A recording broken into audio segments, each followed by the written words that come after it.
बिस्मिल्लाहिर्रहमानिर्रहीम। अस्सलाम वालेकुम स्टूडेंट, उम्मीद है आप सब लोग ठीक होंगे। आप जानते हैं कि हम 9th की केमिस्ट्री का पहला चैप्टर जो है वो शुरू कर चुके हैं। उसका पहला लेक्चर हो चुका है, आज मैं उसका दूसरा लेक्चर आपको देने जा रहा हूँ। और आप जानते हैं कि पहला जो चैप्टर है ये ज़्यादा बेसिक कंसेप्ट से रेलिवेंट है, तो बेसिक कंसेप्ट जो है इसको हम फर्दर आगे लेके जाते हैं। नेक्स्ट कंसेप्ट जो है हमारे सामने आ रहा है वो है आयंस। आपको याद होगा पिछले चैप्टर में मैंने आपको बताया था कि किसी भी एटम में प्रोटॉन्स और इलेक्ट्रॉन की तादाद बराबर होती है। इस वजह से एटम जो होते हैं वो इलेक्ट्रिकली न्यूट्रल होते हैं, क्योंकि जितना प्रोटॉन पर पॉजिटिव चार्ज होता है उतना ही इलेक्ट्रॉन पर नेगेटिव चार्ज होता है। दोनों एक दूसरे को बैलेंस कर देते हैं और एटम जो है वो न्यूट्रल हो जाता है। लेकिन अगर एटम में किसी वजह से आप इलेक्ट्रॉन दाखिल कर दें या इलेक्ट्रॉन निकाल दें तो उसके नतीजे में एटम के ऊपर कोई ना कोई चार्ज आ जाता है। अगर एटम से आप एक इलेक्ट्रॉन निकाल देते हैं तो पॉजिटिव चार्ज बढ़ जाता है, उससे पॉजिटिव आयन बनता है जिसे हम कहते हैं केटायन। और अगर किसी एटम के अंदर आप इलेक्ट्रॉन दाखिल करते हैं तो उससे नेगेटिव चार्ज जो है वो इंक्रीज हो जाता है और उससे जो आयन बनता है वो नेगेटिव आयन होता है। उसके लिए हम वर्ड यूज करते हैं एनायन। मैं आपके सामने इनकी एग्जांपल भी रख देता हूँ। केटायन की एग्जांपल आप दे सकते हैं सोडियम Na+, इसी तरह Ca+2। ये एग्जांपल्स हैं केटायंस की। और एनायन की एग्जांपल हम आपके सामने रख सकते हैं, जैसे Cl नेगेटिव है, CO3 -2 है। ये एग्जांपल्स जो है वो आप एनायन के तौर पर जो है ना वो ले सकते हैं। नेक्स्ट जो आपका कंसेप्ट है वो है मॉलिक्यूलर फार्मूला।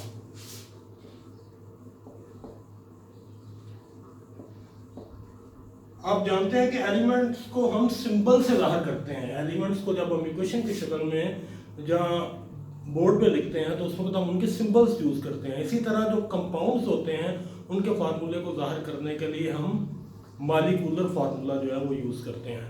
मॉलिक्यूलर फार्मूला जो होता है ये किसी भी एटम में मौजूद एटम्स की एक्चुअल तादाद को जाहिर करता है। मसलन जैसे आप कह सकते हैं सल्फ्यूरिक एसिड है H2SO4। H2SO4 का मॉलिक्यूलर फार्मूला हमें बताता है कि इसमें हाइड्रोजन के 2 एटम हैं, सल्फर का 1 एटम है और ऑक्सीजन के 4 एटम हैं। तो वो formula that gives the actual number of atoms present in a molecule is called molecular formula. और अगर मॉलिक्यूलर फार्मूले की अगर आप सिंपलेस्ट रेशियो निकाल लें या सिंपलेस्ट फॉर्म में ले आए उसे, तो उसे कहते हैं एम्पिरिकल फार्मूला। मसलन एम्पिरिकल फार्मूले के लिए हम एग्जांपल लेते हैं बेंजीन की। बेंजीन का मॉलिक्यूलर फार्मूला है C6H6। और आप इस फार्मूले को देख रहे हैं कि कार्बन और हाइड्रोजन के दरमियान 6 की रेशो है। और ये रेशो जो है इसे आप फर्दर सिंप्लीफाई कर सकते हैं। अगर दोनों नंबर्स को आप 6 से डिवाइड करें तो आपका आंसर आएगा C1H1, जिसे सिंपली हम CH भी कहते हैं। तो CH जो है ये एम्पिरिकल फार्मूला है और C6H6 जो है ये मॉलिक्यूलर फार्मूला है। जो एम्पिरिकल फार्मूला होता है ये सिंपलेस्ट रेशो बताता है एटम्स के दरमियान बिटवीन इन अ मॉलिक्यूल, और जबकि मॉलिक्यूलर फार्मूला एक्चुअल तादाद हमें बताता है किसी भी मॉलिक्यूल में एटमों की एक्चुअल तादाद जो है वो क्या है। नेक्स्ट हमारा जो कंसेप्ट आगे आ रहा है वो है मोल्स का कंसेप्ट है। पहले हम मॉलिक्यूलर मास वगैरह निकाल लें, एटॉमिक और मॉलिक्यूलर मास, और फिर हम जाएंगे मोल्स की तरफ या मोलर मास की तरफ। आपको हमने पिछले लेक्चर में सुना हुआ है कि हम एटम्स की जो मैस होती है वो एटॉमिक मैस यूनिट में निकालते हैं। मसलन कार्बन जो है उसकी एटॉमिक मैस है 12 AMU, यानी एटॉमिक मैस यूनिट। ये एक एटम की मैस है और चूंकि एटम साइज में बहुत छोटे होते हैं एक एटम को आमतौर पर लिया नहीं जाता, इसलिए हम बहुत बड़ी तादाद में एटमों को लेते हैं। और वो जो तादाद होती है जो एक मोल्स के अंदर मौजूद होती है उस तादाद को हम कहते हैं एवोगैड्रोस नंबर। 6.022 × 10⁻23। आमतौर पर किसी भी मॉलिक्यूल के एवोगैड्रोस नंबर को हम लेते हैं, एक मॉलिक्यूल को नहीं लेते। एक मॉलिक्यूल की जो मैस होती है उसे हम एटॉमिक मैस यूनिट में जो है वो एक्सप्रेस करते हैं। जैसे कार्बन की एटॉमिक मैस जो है वो 12 AMU है। इसी तरह अगर आपने किसी कंपाउंड की मैस निकालनी हो तो उसका तरीकेकार ये होता है कि जितने भी एटम मौजूद हों उस मॉलिक्यूल के अंदर उनकी मैस को उनकी तादाद से मल्टीप्लाई करके आपस में जमा कर दिया जाता है। आपके सामने एक एग्जांपल मैं रख रहा हूँ इसके लिए, आप देखें जरा। H2SO4 एक मॉलिक्यूल है, इसमें हाइड्रोजन जो है उसकी एटॉमिक मास 1 है, 1 और इसके एटमों की तादाद 2 है। तो आप 1 को 2 से मल्टीप्लाई करें, सल्फर की एटॉमिक मास होती है 32 और फिर ऑक्सीजन की एटॉमिक मास होती है 16 को आप 4 से मल्टीप्लाई करें। अब आप इस इक्वेशन को सॉल्व करेंगे तो आपको आंसर मिलेगा 98। ये मॉलिक्यूलर मास है। अगर एक एटम की हम मास लें तो उसे हम एटॉमिक मास कहते हैं, और अगर एक मॉलिक्यूल की में हम मास लें तो उसे हम मॉलिक्यूलर मास कहते हैं। और आपको यह भी पता होगा कि जितने भी आयनिक कंपाउंड होते हैं उनकी ना तो एटॉमिक मास होती है ना ही मॉलिक्यूलर मास होती है, क्योंकि उनके अंदर आयंस मौजूद होते हैं। तो किसी भी आयनिक कंपाउंड की जो मास होती है उसे हम फार्मूला यूनिट मास कहते हैं। जैसे सोडियम क्लोराइड है, सोडियम क्लोराइड में सोडियम की एटॉमिक मास है 23 और क्लोरीन की है 35.5। दोनों को आप जमा करें तो आपका आंसर आएगा 58.5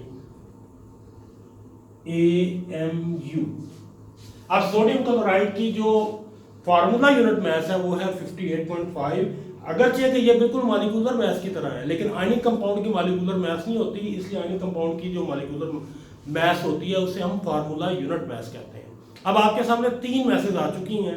अगर आपने एक एटम लिया हो तो उसकी हम मास को कहते हैं एटॉमिक मास। अगर आपने कोई मॉलिक्यूल लिया हो तो उसकी मास को हम कहते हैं मॉलिक्यूलर मास 98 AMU। और अगर आपने कोई आयनिक कंपाउंड लिया हो तो उसकी मास को हम कहते हैं फार्मूला यूनिट मास। लेकिन आपको ऑलरेडी मैं बता चुका हूं कि एटम और मॉलिक्यूल साइज में बहुत छोटे होते हैं, तो आमतौर पर एक एटम तो हम लेते ही नहीं है, तो हम इतनी तादाद में आमतौर पर एटम लेते हैं जब भी हमें कोई कैलकुलेशन करनी हो। और ये जो तादाद है इसे हम कहते हैं एवोगैड्रोस नंबर। तो इतनी तादाद में अगर आप किसी भी चीज के एटम या मॉलिक्यूल लेते हैं तो उस तादाद को हम कहते हैं मोल्स, और मोल्स की जो मास होती है उसे हम कहते हैं मोलर मास। मोलर मास को निकालने का एक और भी तरीका होता है, किसी भी एटम की एटॉमिक मास, मॉलिक्यूल की मॉलिक्यूलर मास या आयनिक कंपाउंड की फार्मूला यूनिट मास, अगर इनको आप ग्रामों में बदल दें तो उसे भी हम एक मोल कहते हैं। मसलन ये कार्बन का एक मोल होता है 12 ग्राम का, और H2SO4 का एक मोल होता है 98 ग्राम का, और सोडियम क्लोराइड का एक मोल होता है 58.5 ग्राम का। तो मोल्स की 2 डेफिनेशन जो है वो आपके सामने आ चुकी हैं। पहली डेफिनेशन मोल की जो है वो ये होती है, किसी भी एटम की एटॉमिक मास, किसी भी मॉलिक्यूल की मॉलिक्यूलर मास या किसी भी आयनिक कंपाउंड की फार्मूला यूनिट मास, उसे जब हम ग्रामों में एक्सप्रेस करते हैं तो उसे एक मोल्स कहते हैं। इसकी एक और डेफिनेशन भी की जा सकती है जो भी मैं आपको बता चुका हूं। किसी भी एटम के आप एवोगैड्रोस नंबर ऑफ पार्टिकल लें, किसी भी एटम के, मॉलिक्यूल के या आयनिक कंपाउंड के, अगर हम एवोगैड्रोस नंबर ऑफ पार्टिकल लें तो उनकी जो मास होती है उसे मोलर मास कहते हैं। जैसे ये एग्जांपल आपके सामने लिखी हुई है, अगर आप कार्बन के लें इतने एटम 6.022 × 10⁻23, तो इसे ये होगा कार्बन का एक मोल।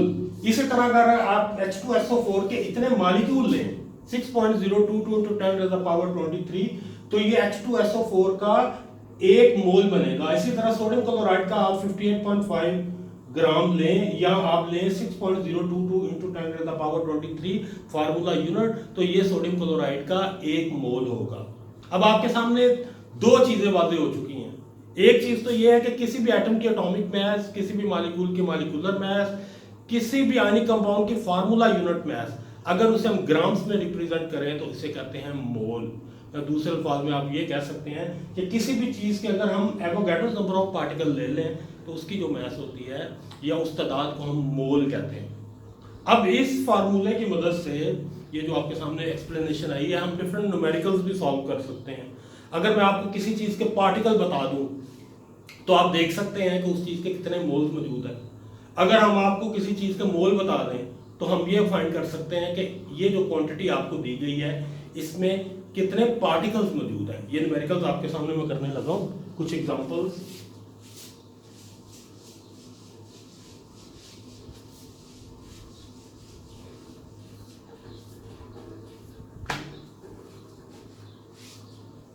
ठीक है, ये पहली एग्जांपल जो हमारे सामने लिखी हुई है वो है calculate the number of moles in 40 gram of H3PO4।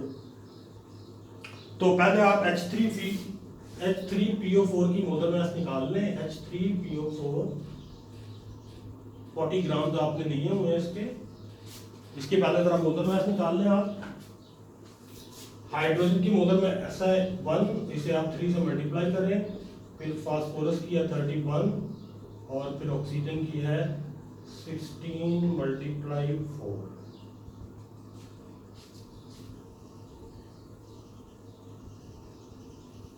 ये बन गया 64 + 31 + 3, ये हो गया 34 + 64, ये आपका आंसर आ गया 898। देखिए H3PO4 की जो मोलर मास आपके सामने मैंने निकाली है वो है 98 ग्राम। यहां से हम न्यूमेरिकल सॉल्व करेंगे और हम देखेंगे कि अगर 40 ग्राम हमने H3PO4 के लिए हो तो कितने मोल्स इसके अंदर मौजूद हैं। तो आप यहां पर एक्सप्लेनेशन लिखें, कंपैरिजन निकालेंगे आप। 98 gram of H3PO4 is equal to 1 mole. और अगर आपने 1 ग्राम लिया हो तो कितने मोल होंगे? ये 98 को 1 के नीचे ले जाए, 1/98 मोल्स। और अगर आपने 40 ग्राम लिए हो 1/98 × 40, ये आपका आंसर है। इसे आप सॉल्व कर लीजिएगा, ये आपका आंसर है। इस तरह हमने निकाल लिया कि H3PO4 के जो 40 ग्राम है इसमें कितने मोल्स मौजूद हैं। ये आपका आंसर आएगा 0.408। देखिए इतने मोल्स मौजूद हैं अगर आपने 40 ग्राम H3PO4 लिया हो। हम फर्दर कैलकुलेशन करते हैं। आगे मोल्स की भी कैलकुलेशन है। मोल्स की कैलकुलेशन के लिए आपको मैं एक फार्मूला भी दे देता हूं, क्योंकि फार्मूले की मदद से इन चीज़ों को करना ज़रा निस्बतन आसान है। तो मोल्स का मैं आपके सामने फार्मूला भी रख देता हूं, उससे भी आपको आइडिया होगा कि आपने कैसे परफॉर्म करना है इसे। मोल्स का फार्मूला होता है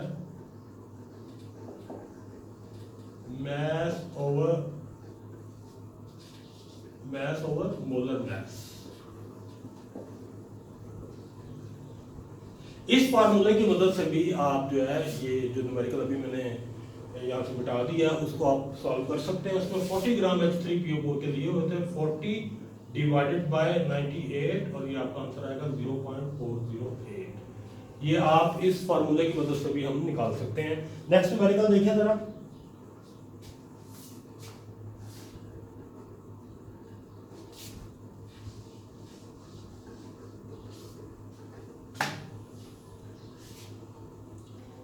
You have a piece of coal carbon weighing 9 gram. Calculate the number of moles of coal in given mass. आपके पास 9 ग्राम जो है वो कार्बन के हैं। 9 ग्राम ऑफ कार्बन आपको दी गई है या कोल दिया गया है और वो पूछ रहा है आपसे कि इसके अंदर कितने मोल्स मौजूद हैं कार्बन के। तो इसी फार्मूले की मदद से आप इसे सॉल्व कर सकते हैं। कार्बन की मास उसने दी हुई है 9 और मोलर मास है कार्बन की 12 और आपका जो आंसर आएगा वो होगा 0.75। ये इतने मोल्स जो हैं वो मौजूद हैं। हमें जो गिवन है 9 ग्राम ऑफ कार्बन, इसके अंदर 0.75 मोल्स जो हैं वो मौजूद हैं कार्बन के।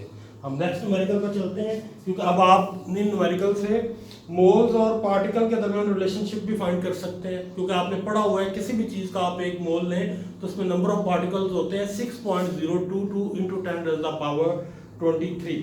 तो अब अगला न्यूमेरिकल हमारा जो आएगा वो इसी से रेलिवेंट है। हाँ जी,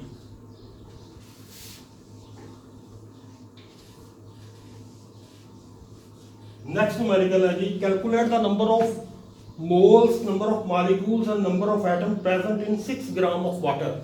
6 ग्राम जो है वो पानी हमें दिया गया है और पूछा जा रहा है कि इसके अंदर कितने मॉलिक्यूल्स मौजूद हैं, कितने मोल्स मौजूद हैं और कितने एटम्स मौजूद हैं। तो सबसे पहला हम इसके मोल्स निकाल लेते हैं। ये फार्मूला आपके सामने लिखा हुआ है, इसी में हम इसकी वैल्यूज फिट करेंगे। मैस वाटर की दी गई है 6 और वाटर की मोलर मैस होती है 18। मोलर मैस निकालने का तरीका मैंने आपको बता दिया है। जितने भी किसी मॉलिक्यूल के अंदर एटम्स मौजूद हों उनके एटॉमिक मैस को उनकी तादाद से मल्टीप्लाई करें और उनको आपस में जमा कर दें। जैसे वाटर की मैं आपको फिर निकाल देता हूँ, देखें जी ये वाटर है, वाटर में हाइड्रोजन की मोलर मैस होती है 1, इसे मल्टीप्लाई करें आप 2 से, और ऑक्सीजन की जो एटॉमिक मैस है वो 16 होती है, तो ये आपका आंसर आ गया 18। इसका मतलब ये हुआ कि वाटर की मॉलिक्यूलर मैस 18 है। अब आप इसे सॉल्व करें और ये आपके सामने जो आंसर आएगा वो होगा 0.33 मोल्स। ये मैंने आपको मोल निकाल दिए वाटर के। अब उसने नेक्स्ट पार्ट में पूछा हुआ है कि इसमें पार्टिकल्स कितने हैं या इसमें मॉलिक्यूल्स कितने हैं, और आप ये जानते हैं कि एक मोल में जो नंबर ऑफ पार्टिकल्स है वो होते हैं 6.022 into 10⁻23। तो अगर आपने नंबर ऑफ पार्टिकल्स निकालने हो तो हमने मोल्स को मल्टीप्लाई करते हैं एवोगैड्रोस नंबर से, मोल्स इनटू एवोगैड्रोस नंबर। तो मोल्स है हमारे पास 0.33, इसे मल्टीप्लाई करें आप 6.022 into 10⁻23 से, और हमें जो आंसर मिलेगा यहाँ पर वो होगा 1.98 into 10⁻23 मॉलिक्यूल्स। ये मॉलिक्यूल्स हमें मिल गए हैं। लेकिन इसी न्यूमेरिकल में एक और चीज उसने फर्दर पूछी हुई है, उसने पूछा हुआ है कि एटम कितने हैं। अगर आपने 6 ग्राम वाटर लिया हो तो उसमें एटम कितने हैं। अभी हमने मॉलिक्यूल निकाले हैं। अगर आप वाटर के एक मॉलिक्यूल पर गौर करें तो आपको नजर आ रहा है कि वाटर के अंदर 3 एटम मौजूद हैं, 2 हाइड्रोजन के और 1 ऑक्सीजन का। और ये जो मॉलिक्यूल्स की तादाद आपको आई मिली है अभी, इसको अगर आप 3 से मल्टीप्लाई करें तो नंबर ऑफ एटम्स निकल आएंगे। मैं आपको अगले स्टेप में ये कर देता हूं। ये नंबर ऑफ एटम्स है 1.98 into 10⁻23 मल्टीप्लाई 3, और आपको आंसर जो मिलेगा वो होगा 5.94 into 10⁻23। ये जी आपको मिल गया। अब अगर नेक्स्ट न्यूमेरिकल की तरफ देखें उसमें उसने नंबर ऑफ मॉलिक्यूल्स दिए हुए हैं। There are 3.01 into 10⁻23 molecules of CO2 present in a container, calculate the number of moles and its mass. अब ये रिवर्स है। अब उसने नंबर ऑफ पार्टिकल्स आपको दिए हुए हैं, आपने इसे मोल्स निकालने हैं। पहले जरा इसे हम बता लें।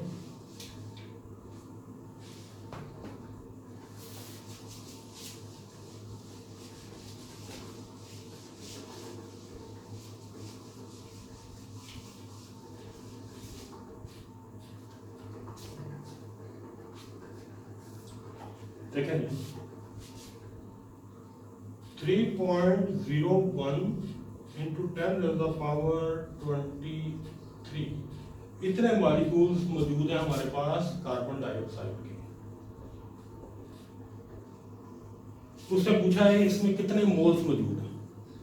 अब कार्बन डाइऑक्साइड का अगर 1 मोल हो तो उसमें नंबर ऑफ मॉलिक्यूल हमें पता है 6.022 into 10⁻23। तो मैं उसी रिलेशनशिप से चलता हूँ। 6.022 into 10⁻23 molecules of CO2 is equal to 1 mole। और अगर ये तादाद 1 हो तो 1 divided by 6.022 into 10⁻23, और अगर ये तादाद हो 3.01 into 10⁻23 तो ये आपका आंसर होगा 6.022 into 10⁻23 मल्टीप्लाई 3.01 into 10⁻23, और ये आपका आंसर आएगा 0.5 मोल्स। जी मोल्स हमारे निकल आए हैं। अब वो पूछ रहा है कि इसकी मैस कितनी है। आपको पता है कार्बन डाइऑक्साइड का जो 1 मोल होता है उसकी मैस होती है 44, कार्बन की 12 है, ऑक्सीजन 2 है। ऑक्सीजन की मोलर मैस होती है 16 मल्टीप्लाई 2, और ये आपका आंसर आएगा 44। तो कार्बन डाइऑक्साइड के 1 मोल की मैस होती है 44, और अगर हाफ मोल आपने लिया होगा तो उसकी मैस होगी 22। ले या आपके मैंने हर वैरायटी का एक न्यूमेरिकल कर दिया है, आपका चैप्टर ख़त्म हो गया है। पहला चैप्टर आपका जो था वो बेसिक कंसेप्ट ऑफ केमिस्ट्री के ऊपर था। इसमें जितनी भी सेल्फ असेसमेंट हैं, एग्जांपल सॉल्व्ड हैं, वो आप परफॉर्म करें और हमें भेजें। आपके नेक्स्ट लेक्चर से मैं दूसरा चैप्टर आपका शुरू करूंगा, that is structure of atom. Thank you.